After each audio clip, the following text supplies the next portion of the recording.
Welcome to the YouTube maths classes. Hope आप सब अच्छे होंगे और आप सबकी पढ़ाई भी अच्छी चल रही होगी, राइट। मोस्ट प्रोबेबली अब तो आपके प्री बोर्ड्स भी हो चुके होंगे। प्री बोर्ड में तो ऑलमोस्ट सब स्कूल्स में हो ही गए हैं, अगर नहीं में तो होने वाले होंगे। ठीक है बेटा, देखो हमने लास्ट वीडियो में जो कवर किया था वो केस बेस्ड क्वेश्चंस कवर किए थे, राइट। आज की वीडियो में मैं आपको सैंपल पेपर स्टार्ट करा रहा हूँ, राइट, जो सीबीएसई ने 25-26 के पेपर के लिए अपलोड किया है। ठीक है बेटा, इसके जो एमसीक्यूज है मीन सेक्शन ए वो मैं शॉर्ट्स की फॉर्म में हर रोज डाल रहा हूँ। इस आज की वीडियो में हम सेक्शन बी करेंगे, देन नेक्स्ट वीडियो में सेक्शन सी और फिर सेक्शन डी और ऐसी सेक्शन ई। ठीक है, तो टोटल 4 वीडियोस में इसको कवर कर लेंगे और जो एमसीक्यूज है हमारे वो हर रोज एवरीडे हमारा शॉर्ट्स की फॉर्म में अपलोड हो ही रहे हैं, तो आप वहां से देख लीजिएगा। ठीक है बेटा, सीबीएसई जो सैंपल पेपर अपलोड करता है वो जरूर आपको करना चाहिए। कभी कभी डायरेक्ट क्वेश्चंस भी वहां से आ जाते हैं, लेकिन सिमिलर टाइप ऑफ क्वेश्चंस तो आते ही आते हैं। ठीक है बेटा जी, तो आज की वीडियो में क्या करने वाले हैं, सेक्शन बी करने वाले हैं। आपको कोई भी डाउट रहता है किसी भी चीज से रिलेटेड, कोई भी आपको पर्टिकुलर क्वेश्चन डाउट में, तो आप प्लीज उसको कमेंट बॉक्स में डाल दिया कीजिए, मैं उसको डेफिनेटली डिस्कस करूंगा मेरी नेक्स्ट वीडियो में। ठीक है बेटा जी,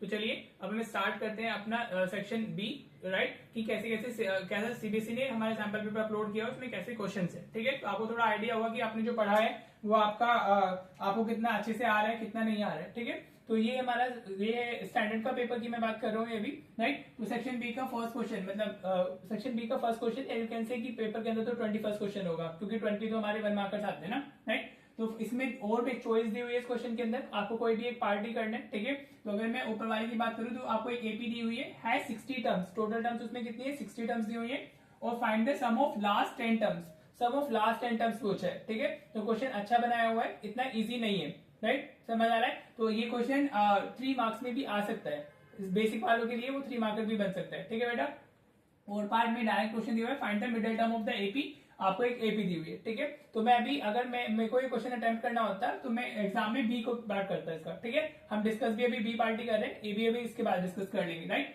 आपको तो कोई एक ही करना है ना, लेकिन आई एम ए टीचर तो मुझे तो दोनों आपको करके दिखाने होंगे, राइट। तो अगर मैं इसके आंसर की बात करूं, I am talking about the part B का आंसर। हमें क्या एपी दी हुई है, दैट इज 6, 30, 20 और हमारा ये हो गया 230। ठीक है, क्लियर। अब इसमें जो फर्स्ट टर्म होगी हमारी वो क्या होगी, फर्स्ट टर्म तो इसमें 6 ही होगी।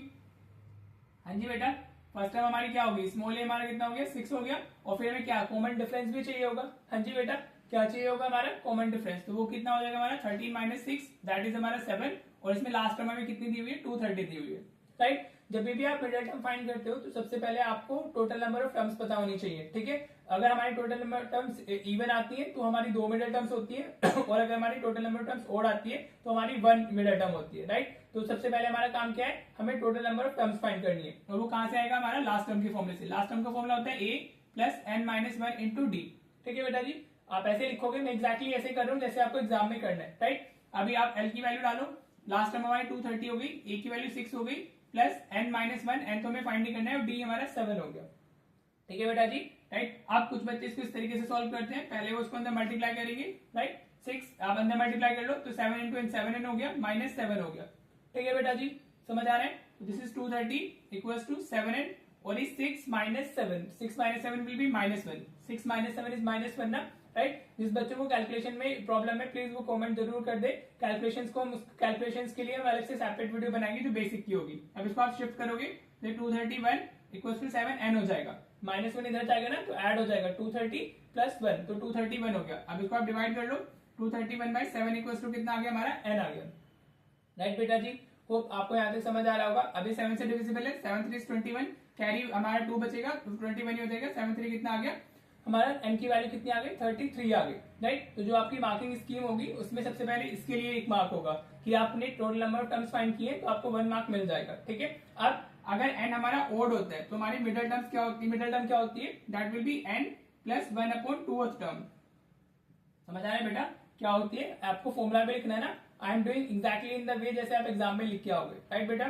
तो n की वैल्यू कितनी है हमारी 33 प्लस 1/2, अर्थ टर्म लिख रहा हूं मैं यहाँ पर, राइट। ये इसकी पोजीशन बताएगा, फॉर्मूला उसकी पोजीशन बताता है, लेकिन आपको इसकी वैल्यू फाइंड करनी होगी। ठीक है जी, राइट। अभी 33 प्लस 1 34 हो जाएगा, 34 डिवाइडेड बाय 2, तो ये कितना आ गया 17 आ गया, 17th term will be the middle term.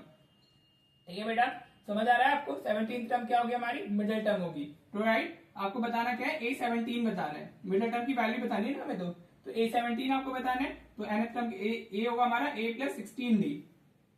ठीक है बेटा, ये क्या होगा, A17 A प्लस 16D कहां से है, जो nth टर्म के लिए फॉर्मूला होता है an is equal to a plus n minus 1 into D, this is the formula for nth term. ठीक है बेटा, राइट। अब आपको क्या करना है, a की वैल्यू आपको दी हुई 6 प्लस 16 इंटू डी की वैल्यू कितनी हो गई, हमारी 7 हो गई।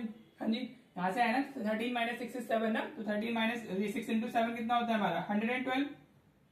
ठीक है बेटा जी, 112 होता है ना 16 इंटू 7 तो, राइट। अभी आप इसमें ऐड कर दो तो कितना आ गया 118 आ गया। ठीक है, तो मिडल टर्म हमारी क्या हो गई 118 हो गई। दिस इज हाउ आपको ये क्वेश्चन करना था और आपको फुल 2 मार्क्स मिल जाएंगे। ठीक है बेटा, राइट। आपको सबसे पहले अगर मिडल टर्म पूछी गई है आपको, हाँ जी, अगर मिडल टर्म पूछी गई है तो सबसे पहले आपको total number of terms find करनी होती है। ठीक है बेटा, और फिर अकॉर्डिंगली आपको मिडल टर्म का फॉर्मूला यूज करना है। ओड आई थी तो n प्लस 1/2 टर्म।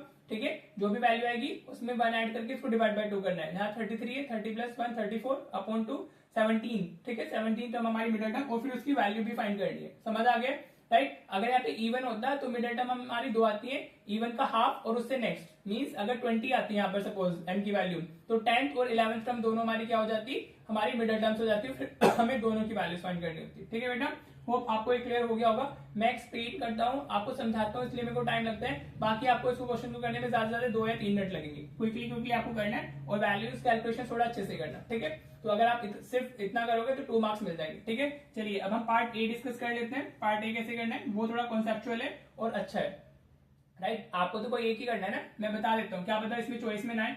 अगर वो पार्ट ए की बात करते हैं, ठीक है, चॉइस भी आपको वैसे करनी होती है ना, जो क्वेश्चन आपको इजीली आ जाए, ठीक है, उसके हिसाब से आपको अपना अटेम्प्ट करना होता है। ठीक है बेटा जी, चलिए इसमें ए पार्ट की बात करूं, आपको एपी की कितनी टर्म्स दी हुई है, 60 टर्म्स दी हुई है और सम ऑफ लास्ट 10 टर्म्स बताने हैं। ठीक है, तो इसको करने का मैं आपको तरीका बताता हूँ, करते कैसे इसको। हमारी एपी क्या हो गई 8 10 12 और इस तरीके से एपी दी हुई है, और एम की वैल्यू टोटल टर्म्स कितनी हमारी 60 है, राइट। तो मैं इसको आपको बता रहा हूँ इसको कैसे करना है, राइट। सबसे पहले आप इसमें अपनी लास्ट टर्म फाइंड करो। क्या फाइंड करोगे, लास्ट टर्म। तो लास्ट टर्म के लिए फॉर्मूला मैंने इधर इसमें भी लिखा था, तो लास्ट टर्म आपको a plus n minus 1 into D हो गई। ठीक है, अभी आपको समझ आएगा कि लास्ट टर्म हम क्यों फाइंड कर रहे हैं। तो a की वैल्यू कितनी है हमारी 8 हो गई, प्लस a की वैल्यू तो ये होगी ना, आप लिख भी सकते हो यहाँ पर, a की वैल्यू 8 हो गई और d की वैल्यू हमारी कितनी है यहाँ पर 10 माइनस 8 विच इज -2। ठीक है बेटा जी, सॉरी 10 माइनस 8 है ना, तो 2 आएगा, पॉजिटिव 2 आएगा। ठीक है, क्लियर बेटा जी। तो a की value is the first term और कॉमन डिफरेंस इन दोनों को माइनस करके मिल जाता है हमें, राइट। तो लास्ट टर्म हमारी कितनी आएगी, n की वैल्यू में 60 डालनी है, तो 60 माइनस 1 59 हो गया, और d हमारा कितना है 2 आया, राइट। तो आप इसको मल्टीप्लाई कर लो, 2 9 इज 80, 2 5 इज 10 और 1 11, तो ये कितना आ गया 126। लास्ट टर्म की वैल्यू कितनी आ गई हमारी 126। ठीक है बेटा जी, देखो जब भी आपको ऐसे बोल दे सम ऑफ द लास्ट वर्ड करके आ जाए ना, लास्ट वर्ड आपसे last term from the end term पूछी गई है, सम ऑफ लास्ट 10 टर्म्स पूछा जा रहा है, राइट। तो आपको क्या करना होता है, आपको एपी को रिवर्स ऑर्डर में डालना होता है। मींस आप फर्स्ट टर्म को लास्ट टर्म बना दोगे और लास्ट टर्म को फर्स्ट टर्म बना दोगे। ठीक है, और कॉमन डिफरेंस का साइन चेंज हो जाता है। ठीक है, अब आप क्या करोगे, writing AP in reverse order, इसको हमेशा ध्यान रखना, अगर लास्ट बोला जाए तो आपको एपी को उल्टा लिख देना है, और फिर जो भी आपसे पूछा जा रहा है आप वो फाइंड कर लोगे। ठीक है बेटा जी, आप उल्टा लिख रहे हैं तो लास्ट टर्म पहले आएगी और फर्स्ट टर्म हमारी लास्ट में जाएगी। तो लास्ट टर्म हमारी कितनी है 126, और ये हमारा कितना हो जाएगा 12, 10, हमारा 8 हो जाएगा, right. What you need to do, आपको सिर्फ फर्स्ट टर्म को लास्ट टर्म को फर्स्ट टर्म बनाना है, फर्स्ट टर्म को लास्ट टर्म बनाना है। होप आपको ये समझ आ रहा होगा। ठीक है, कभी भी लास्ट से कुछ पूछा जाएगा, लास्ट से टर्म पूछी गई है या लास्ट का टर्म्स का सम पूछा जा रहा है, तो you just need to exchange the, मतलब you just need to write the AP in reverse order, और यू कैन से कि आपको ए को लास्ट टर्म बनाना है, लास्ट टर्म को ए बना देना है, दैट्स इट। अब हमसे क्या पूछे जा रहे हैं, सम ऑफ लास्ट टर्म 10 पूछ रहे हैं, तो हमें क्या बताना है, S10 बताना है। कितना बताना है हमें, S10 बताना है। ठीक है बेटा जी, क्लियर। अब यहाँ पर a की वैल्यू हम क्या लेंगे 126 लेंगे, और d की वैल्यू हम लोग लेंगे 8 minus 10 which will be -2, right. Again I am repeating this, अगर लास्ट टर्म से कुछ भी पूछा जाता है तो फर्स्ट टर्म लास्ट टर्म बन जाती है, और कॉमन डिफरेंस हमारे का साइन चेंज हो जाता है। ऊपर 2 था, नीचे क्या आ गया -2 आ गया, राइट बेटा जी। होप आपको क्लियर हो रहा होगा। अब बस फॉर्मूला लगा देंगे हम। Sn के लिए क्या फॉर्मूला होता है, n/2 in bracket 2a plus n minus 1 into D होता है। This is the formula for Sn। हाँ जी, अब हमें S10 बताना है, मीन्स की n की वैल्यू कितनी हो गई 10 हो गई, तो 10/2 आ गया। 2 इंटू a की वैल्यू 126 है हमारी यहाँ पर, प्लस n हमारा कितना है 10, तो 10 माइनस 1 9 हो जाएगा, और d हमारा -2 है, राइट बेटा जी। समझ में आ रहा है, होप क्लियर हो रहा होगा। इसको आप डिवाइड करोगे तो 5 आ जाएगा। अब तो कैलकुलेशन ही है, 2 6 is 12, 2 2 4 is 1 5, 2 1 is 2, ये -18 आ गया। ठीक है बेटा जी। अगर कैलकुलेशन में कोई एरर हो जाए तो आप खुद से कर लीजिएगा, आपको इसमें मतलब मेरा काम है आपको कॉन्सेप्ट समझाना, कैलकुलेशन इज योर्स पार्ट। ठीक है जी। अभी 12 माइनस 8 हमारा कितना होगा 4 हो जाएगा, 4 माइनस 1 3 हो गया और इंटू 2। ठीक है बेटा जी, ये 234 मिल गया। अब आप इसको मल्टीप्लाई कर लो, 5 4 इज 20, 5 3 इज 15 और 2 17, 5 2 इज 10 और 1 11। तो S10 की वैल्यू कितनी आ गई हमारी 1170 आ गई। ठीक है जी। अब आपकी मर्जी है, आप इसको करो या इसको करो, काम दोनों में इक्वल ही है। ठीक है बेटा, होप आपको ये वाला क्वेश्चन नंबर 21 क्लियर हो गया है हमारा सेक्शन ए का फर्स्ट क्वेश्चन। अब चलते हैं हम अपना नेक्स्ट क्वेश्चन। अगर आपको इसमें कोई डाउट रह गया तो आप कमेंट कर दीजिएगा। ठीक है बेटा, देखो बेटा ये क्वेश्चन नंबर 22 है हमारा सेक्शन बी का सेकंड क्वेश्चन, राइट। आपको साइन ए प्लस बी की वैल्यू 1 दी हुई है और कोस ए माइनस बी हमें √3/2 दिया हुआ है और हमें ए और बी की वैल्यू बतानी है। ये एनसीईआरटी बेस्ड क्वेश्चन है और बहुत इजी क्वेश्चन है। ठीक है, इसमें कुछ नहीं करना है, इसके तो फ्री के 2 के मार्क्स है हमारे, राइट। दिमाग लगाना ही नहीं कुछ। साइन ए प्लस बी अगर इस टाइप का क्वेश्चन आपको मिलता है तो आप ये देखो 1 कहाँ कौन से एंगल पर 1 वैल्यू होती है साइन में। ठीक है, तो साइन 90 डिग्री हमारा 1 होता है, तो 1 को हम क्या लिख सकते हैं साइन 90 डिग्री लिख सकते हैं। क्या लिख सकते हैं 1 को साइन 90 डिग्री लिख सकते हैं। ठीक है बेटा, तो ये क्या हो गया हमारा a प्लस बी, यहाँ से हमें कितना मिल जाएगा 90 डिग्री मिल जाएगा। दिस इज इक्वेशन फर्स्ट हमारी, राइट बेटा। समझ आ रहा है कैसे हुआ, साइन से साइन कैंसिल कर दो, ऐसे समझ सकते हो आप। ठीक है बेटा, अभी तक हमें क्या दिया हुआ है कोस a माइनस बी दिया हुआ है, कितना दिया हुआ है हमें √3/2। ठीक है, अब √3/2 क्या होता है, कोस 30 डिग्री की वैल्यू होती है हमारी √3/2। ठीक है बेटा, क्या लिख सकते हैं हम √3/2 को at place of √3/2 we can write cos 30 degree. Right बेटा जी, ये तो बहुत इजी है। इक्वेशन सेकंड हो गई हमारी, सॉरी नॉट इक्वेशन सेकंड। अब ये यहाँ से मेरे कोस से कोस कैंसिल हो जाएगा और यू कैन सी यहाँ पर कोस के साथ में एंगल a माइनस बी है, इधर 30 है, तो a माइनस बी कितना हो गया हमारा 30 डिग्री हो गया। ठीक है बेटा जी, this is equation second, right. बस अब आपको कुछ नहीं करना है। अब दो हमारे पास में वेरिएबल है a और b और 2 इक्वेशन है, तो आप ऐसे लिखोगे सब्ट्रैक्टिंग, आप ऐसे कर दो equation first minus equation second कर देते हैं हम लोग। क्या कर रहे हैं हम लोग, equation first minus equation second, या you can say subtracting equation second from first. तो a प्लस बी 90 डिग्री है हमारा और a माइनस बी हमारा कितना है 30 डिग्री है। ठीक है बेटा जी, तो ये माइनस प्लस माइनस माइनस करते हैं, ये हमारा पेयर ऑफ लीनियर इक्वेशंस में पढ़ते हैं एलिमिनेशन मेथड। तो b से b कैंसिल, सॉरी a से a कैंसिल हो गया और ये b प्लस b ये 2b हो जाएगा और ये 90 माइनस 30 इधर कितना आएगा हमारा 60 डिग्री आएगा। तो b की वैल्यू कितनी आ गई 30 डिग्री आ गई। ठीक है बेटा, तो एक आंसर तो हमारा यही हो गया। डिग्री लगाना ना भूले because it is a angle, right. अब इसको किसी में भी पुट कर दो। अब आप ऐसे लिख देना putting value of b in equation 1 डाल देते हैं, इन इक्वेशन 1 वी गेट। ठीक है, बस यही करके आना है आपको। इधर आप डालोगे तो a plus 30 degree equals to हमारा कितना हो जाएगा 90 डिग्री, राइट। अभी उधर शिफ्ट होगा तो a की वैल्यू कितनी आ गई 60 डिग्री आ गई। That's it. देखो कितना इजी क्वेश्चन था और आपको इजीली कितने मिल जाएंगे, आपके 2 मार्क्स मिल जाएंगे। इसमें और कुछ करने की जरूरत नहीं है, आपको सिर्फ इतना ही करके आना है। ठीक है बेटा, ये तो बस आपको सारी वैल्यूज लर्न होनी चाहिए और ध्यान रखना कभी भी इस तरीके से वैल्यू दी हुई है तो आपको पता होना चाहिए। आपको सिर्फ इतना नहीं पता होना चाहिए साइन 90 डिग्री 1 होता है, राइट। आपको क्या नहीं पता होना चाहिए, सिर्फ साइन 90 डिग्री इक्वल्स टू 1 होता है, राइट। अगर साइन में हमें लिखना है तो हम 1 को साइन 90 डिग्री भी लिख सकते हैं। रिवर्स साइकोलॉजी से जरूर आपको पढ़ना होगा, सीबीएसई भी रिवर्स साइकोलॉजी में काफी क्वेश्चन पूछता है। ठीक है, बच्चे ये याद कर लेते हैं साइन 90 डिग्री बने कोस 30 डिग्री √3/2 है, लेकिन आपको ये भी पता होना चाहिए कि √3/2 को हम कोस 30 डिग्री भी लिख सकते हैं, 1 को हम साइन 90 डिग्री भी लिख सकते हैं। होप आपको ये अच्छे से क्लियर हो गया। चलिए नेक्स्ट क्वेश्चन देखते हैं। देखो बेटा, दिस इज क्वेश्चन नंबर 23 और यू कैन से सेक्शन ए का हमारा थर्ड क्वेश्चन, राइट। अब इसमें में क्या दिया हुआ है, if AP and DQ are medians of triangle, AP और डीक्यू क्या है मीडियंस है हमारे, एपी किसका है हमारा एबीसी का और डीक्यू किसका है डीईएफ। दो ट्राइंगल है हमारे पास में एबीसी और डीईएफ और एबी इज द मीडियन और डीक्यू इज द मीडियन। ठीक है, अब वो कह रहा है respectively where ABC is similar to triangle DEF. आपको जो दोनों ट्राइंगल्स दिए हुए हैं एबीसी और डीईएफ बोथ आर सिमिलर। ठीक है, अगर मैं इसको ऐसे बना लूं तो ये अगर मेरा एबीसी है, हाँ जी, राइट। और सिमिलर जब बनाते हैं तो एक छोटा बनाना होता है एक बड़ा बनाना होता है। अब किसी को भी छोटा बना सकते हो, किसी को भी बड़ा बना सकते हो।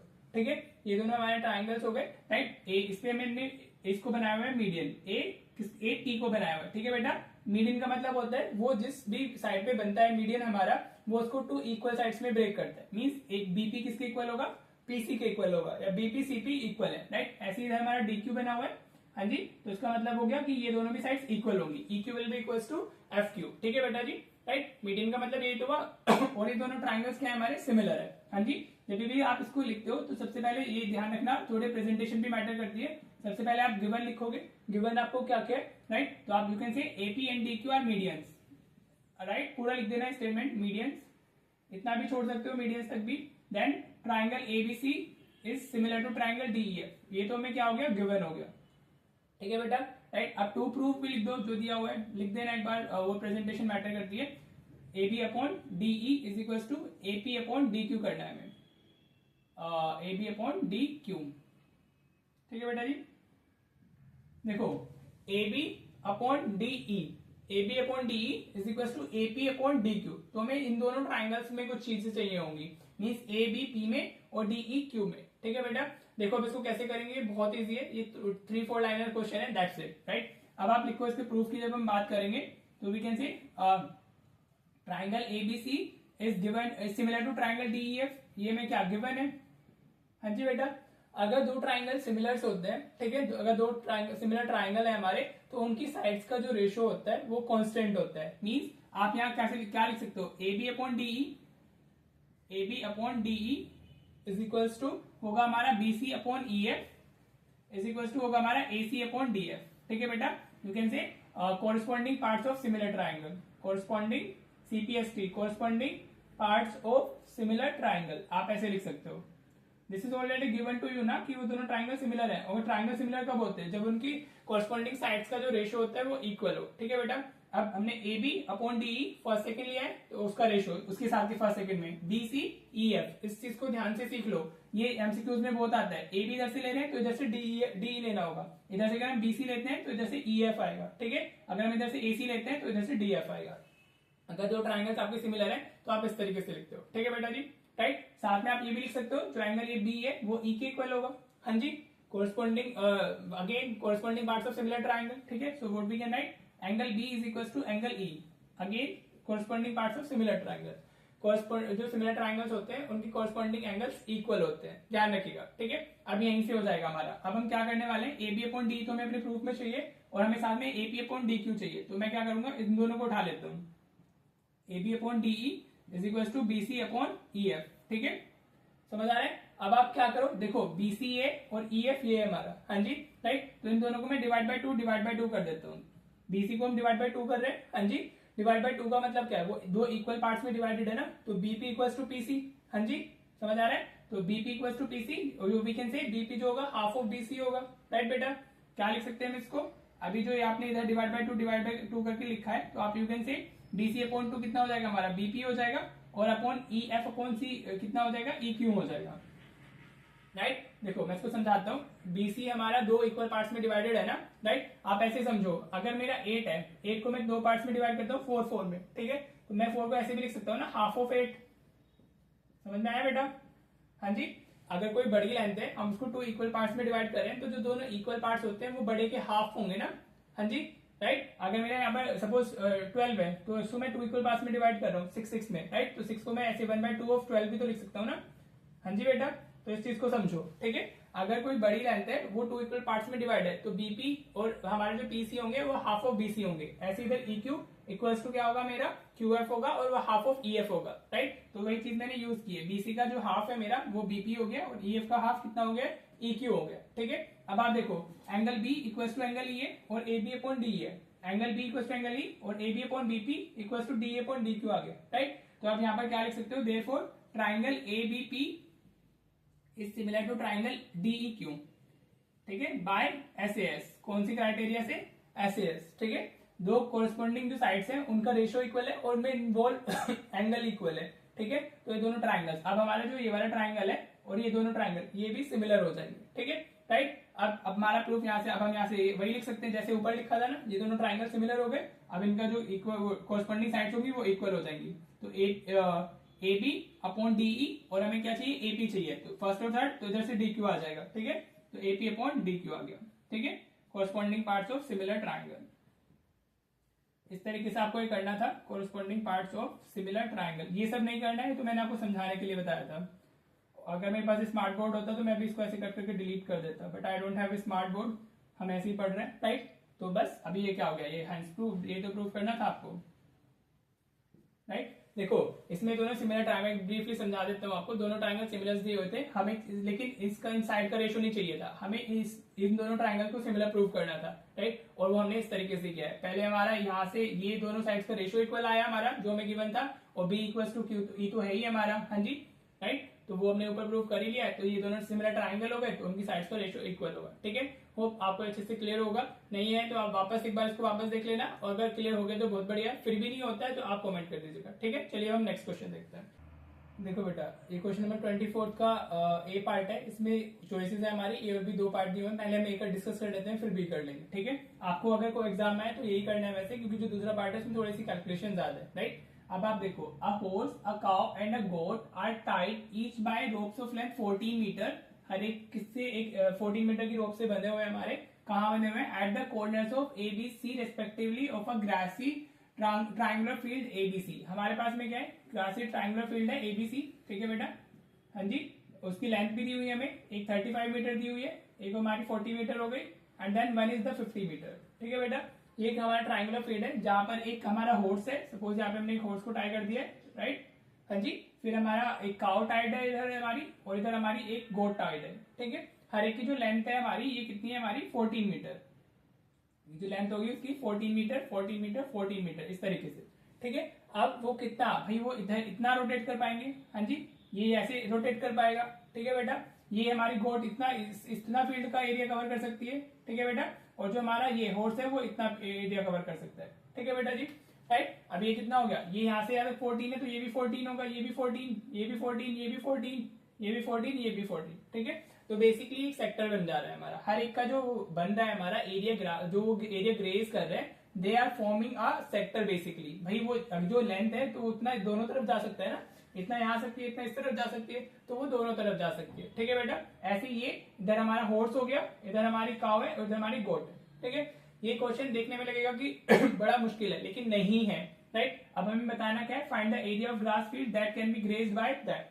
ठीक है। तो आप इसको कैसे लिखोगे, इसको ध्यान से लिखना है, इसका answer area grazed by them, area grazed by them वो क्या होगा हमारा, हाँ जी, वो होगा एरिया ग्रेज्ड बाय हॉर्स, ऐसे लिख देना पहले थोड़ा, एरिया ग्रेज्ड बाय हॉर्स, ठीक है, plus area grazed by cow, ये तो लैंग्वेज है, आपको वर्डिंग है, आप ऐसे लिख दोगे ग्रेज्ड बाय काउ, ठीक है, और ऐसे ही हम लिख देंगे प्लस एरिया ग्रेज्ड बाय हमारा गोट, ठीक है बेटा जी, राइट। अब एरिया ऑफ सेक्टर का फॉर्मूला क्या होता है, theta by 360 into pi are square, that is the area का फॉर्मूला, हाँ जी।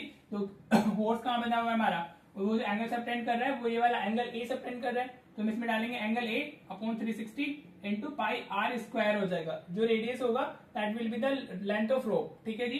प्लस अगर हम गांव की बात करेंगे तो बी बाय 360 आ जाएगा, और ये इंटू पाई आर स्क्वायर ही हो गया, गांव हमारी जो काव है वो इस तरफ है ना, हाँ जी, तो एंगल बी सबटेंड कर रही है, प्लस एंगल सी हमारा हो गया for the goat by 360 into pi are square, ठीक है बेटा, राइट।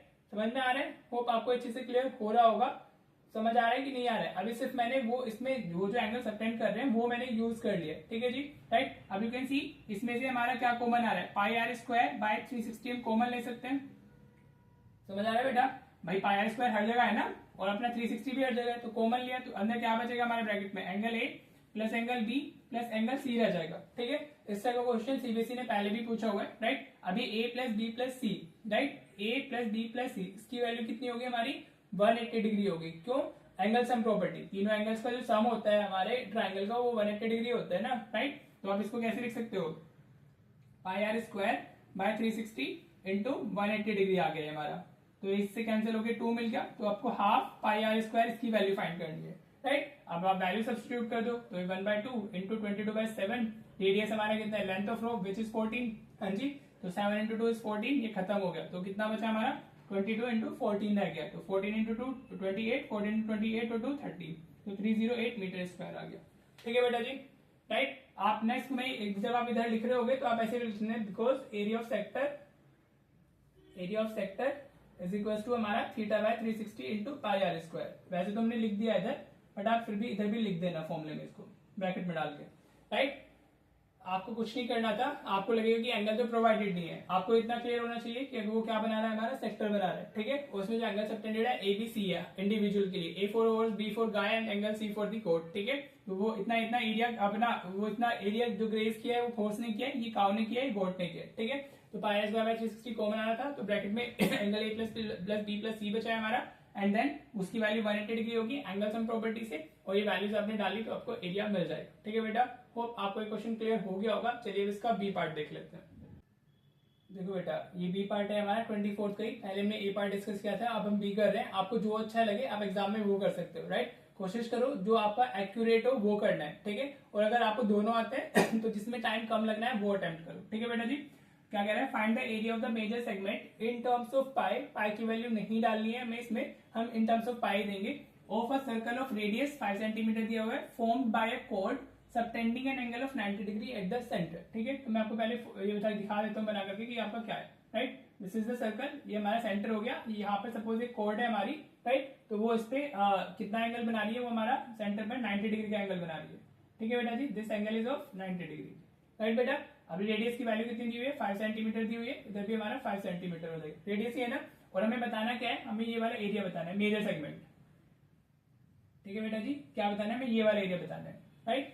ठीक है, तो मेजर सेगमेंट का जब हमें एरिया बताना होता है तो first we need to find the area of minor segment, right. और जो फिर हम एरिया ऑफ माइनर सेगमेंट को सर्कल से माइनस करते हैं तभी जाके हमारा आता है। ठीक है बेटा जी, तो सबसे पहले हमें क्या करना होगा, इसके आंसर में हम लोग डालेंगे एरिया ऑफ माइनर सेगमेंट। क्या लिखेंगे हम लोग, area of minor segment, right. और वो कैसे आता है हमारा, area of minor segment means हमें पहले ये वाला एरिया चाहिए, ठीक है, क्लियर। और ये कैसे आता है हमारा, एरिया ऑफ सेक्टर, ये जो एरिया ऑफ सेक्टर बना हुआ है this minus area of this triangle. तो आप इसमें आप कैसे लिख दोगे, area of minor sector minus area of involve triangle, area of involve triangle.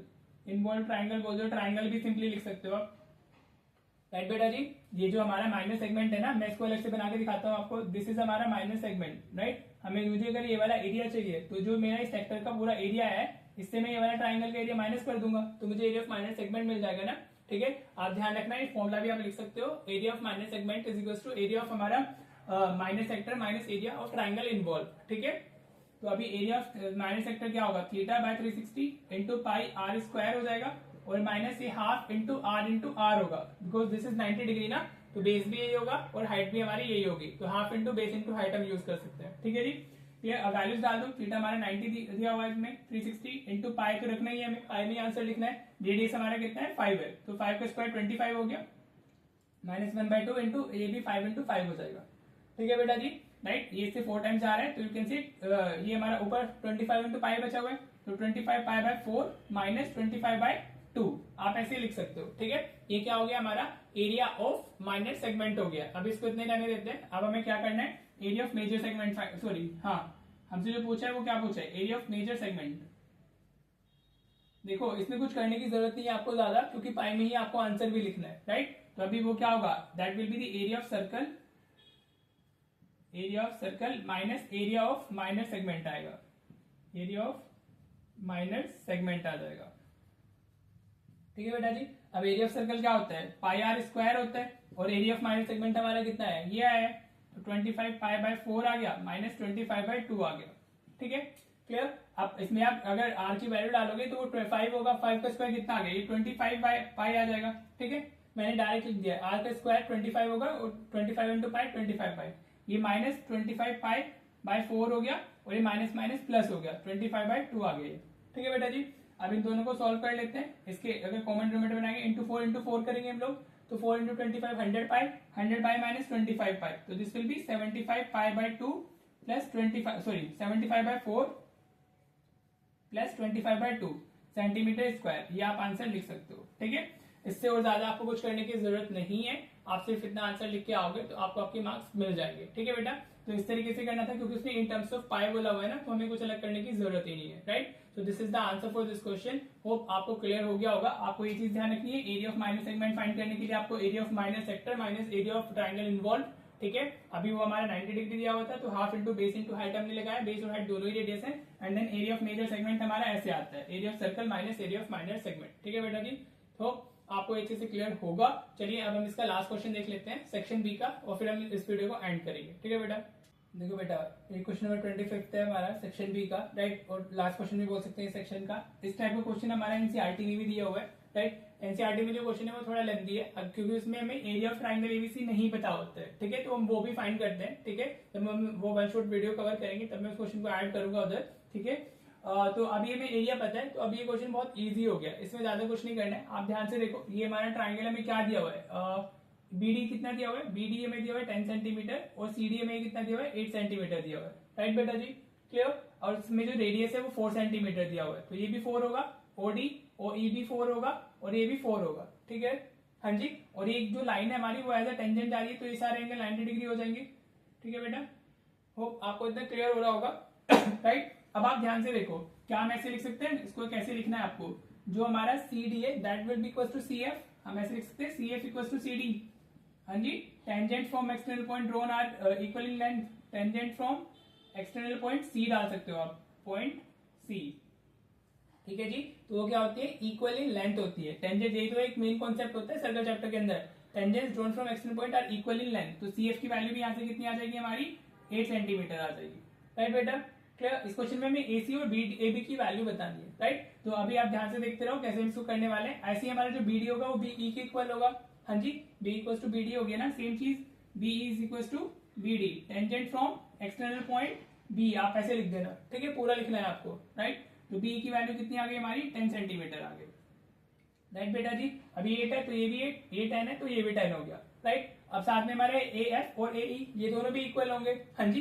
हमारा मेन टास्क इन्हीं की वैल्यू फाइंड करना है। अगर हमें ये मिल गया ए ई या ए एफ, तो हमारा वो क्या होगा, हमें हमारा आंसर मिल जाएगा, tangent from external point A आ गया यहाँ पर, राइट। अब वो हमें दोनों नहीं पता है, तो अभी हम इनको लेट कर लेते हैं, दोनों की दोनों को हमने एक्स बोल दिया, A E equal to A F equal to हमने एक्स बोल दिया, तो ये भी एक्स ये भी एक्स हो गया हमारा, राइट बेटा जी, ठीक है। होप आपको इतना समझ आया होगा। अभी मैंने सिर्फ सर्कल का एक कॉन्सेप्ट यूज किया है, tangents drawn from external point are equal in line, ठीक है जी। अब आप देखो, जो हमारा ट्राइंगल ए बी सी है, क्या हम इसको 3 बड़े ट्राइंगल्स में ब्रेक कर सकते हैं, ए ओ सी, हाँ जी, किसकी मैं बात कर रहा हूँ, ए ओ सी एंड देन बी ओ सी हो गया हमारा, और देन ए ओ बी, ठीक है। अगर मैं जो मेरा पूरा ट्राइंगल है, इन 3 ट्राइंगल्स में इसको ब्रेक करूं मैं, हाँ जी, और उनका एरिया को फाइंड करके ऐड करता हूं, तो मेरे को पूरे ट्राइंगल का एरिया मिल जाएगा ना, हाँ जी। अगर एक बड़ी फिगर है आपके पास में, तो आप उसको स्मॉल फिगर्स में स्प्लिट करते हो, तो उनका एरिया फाइंड करके ऐड करते हो, तो आपको पूरी बड़ी फिगर का एरिया मिल जाता है, राइट। मैंने आपको शो करके दिखाया ए ओ सी, हमारा बी ओ सी और ए ओ बी, अगर हम इन 3 ट्राइंगल्स के एरियाज को ऐड करेंगे तो हमें एरिया ऑफ ट्राइंगल एबीसी मिल जाएगा, ठीक है जी। अब मैं यहाँ पर लिखने वाला हूँ, मैं क्या लिखूंगा, area of triangle AOB plus area of triangle BOC plus area of triangle AOC, हाँ जी। तो वो मेरा क्या होगा, एरिया ऑफ ट्राइंगल एबीसी बन जाएगा, क्या बन जाएगा वो मेरा, एरिया ऑफ ट्राइंगल एबीसी, ठीक है। अब आप ध्यान से देखो, जो एओबी है मुझे इसका बेस पता है, बेस क्या होगा उसका एबी, और इसका जो हाइट होगी दैट विल बी ओई, हाँ जी, राइट। चलो मैं इसको लिख देता हूँ, तो एओबी का क्या होगा, half into AB into O E हो जाएगा, प्लस बीओसी हमारा क्या होगा, बीओसी का बेस बीसी हो गया, और हमारा जो हाइट है दैट विल बी ओडी, तो half area of triangle use कर रहे हैं हम लोग, half into base into height, ठीक है जी। तो ये हो गया हमारा बीसी इंटू ओडी हो गया, ठीक है जी।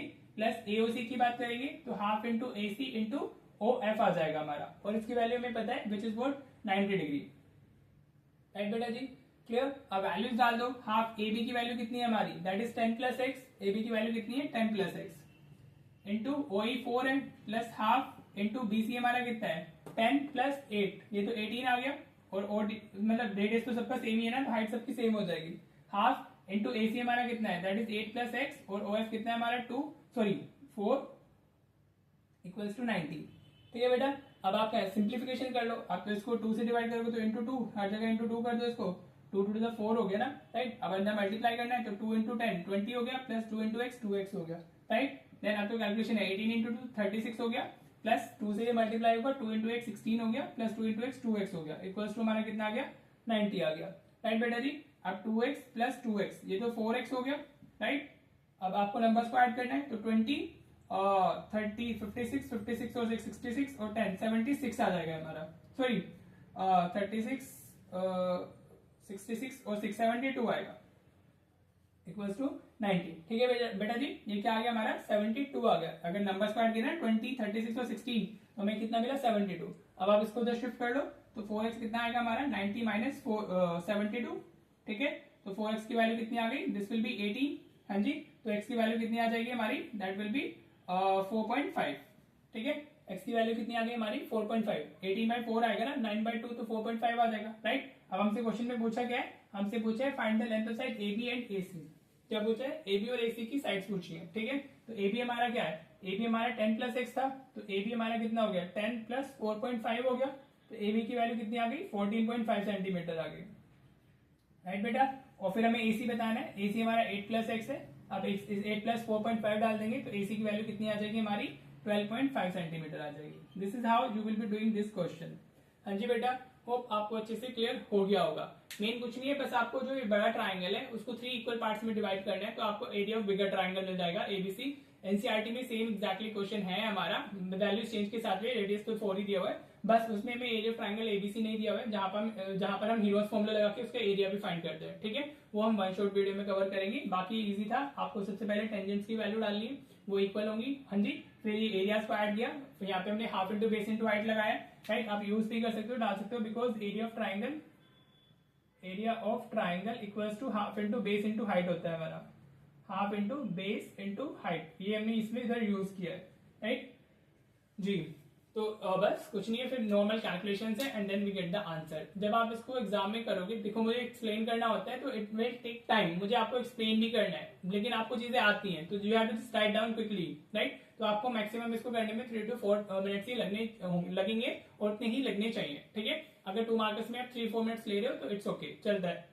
कोशिश करो जल्दी हो जाए, बट उतने में भी हो जाता है। होप आपको आज के सारे क्वेश्चंस क्लियर हो गए होंगे। मैंने तो और पार्ट भी डिस्कस किए, आपको सिर्फ 5 ही क्वेश्चन करने हैं और यू कैन सी कि इजी ही है। सेक्शन देखो, सीबीएसई हमेशा एक सेक्शन मुश्किल बनाता है, वो कुछ भी हो सकता है आपका, सेक्शन बी हो सकता है, सेक्शन सी हो सकता है, सेक्शन डी हो सकता है, सेक्शन ई हो सकता है, कोई एक तो डेफिनेटली टफ आती है। तो वी विल सी, अभी तक तो मैं टफ लगा नहीं है, कुछ कॉन्सेप्चुअल चीजें, कुछ डायरेक्ट चीजें, तो आपको इसी तरीके से अपनी प्रिपरेशन भी करनी है, राइट। तो चलिए मिलते हैं फिर हम नेक्स्ट सेक्शन के लिए। अगर आपको इस वीडियो से रिलेटेड कोई भी डाउट है तो कमेंट कर दीजिएगा और अपनी प्रैक्टिस करते रहिए, जितनी मैक्सिमम आप प्रैक्टिस करोगे उतना आपका अच्छे स्कोर हो जाएगा, ठीक है बेटा। तो चलो मिलते हैं फिर नेक्स्ट वीडियो में। Thank you so much for watching the video.